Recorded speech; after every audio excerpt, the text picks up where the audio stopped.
Jack Roberto update. Yan, umattend si Jack sa GMA Gala 2025 Partners Night. Yan pa nga yung outfit ni Jack. Oh.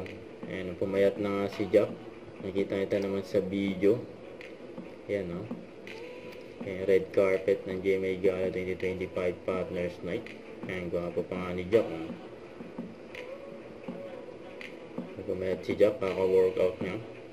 At nakasabay pa nga ni Jack, pa-co-star niya sa My Father's Wife na si Kaysel Kinochi and Gerald sa si Betsy. But it is heartwarming, no? To see a lot of us magkatabi pa nga yung dalawang gwapo. Jack Roberto at si Anthony Cosentino. And so, because kami, we don't just want to multiply sa event. We want to multiply the good.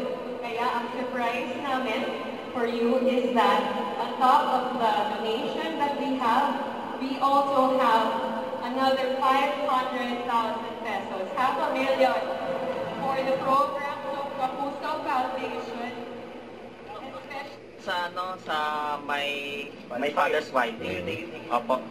You watching that? Opo, nanonood po ako. Promote mo yan? Opo, thank you po. Don't forget to subscribe, click the notification bell for more update. This is Richard the Action Vlog. Stay tuned for more videos. See ya.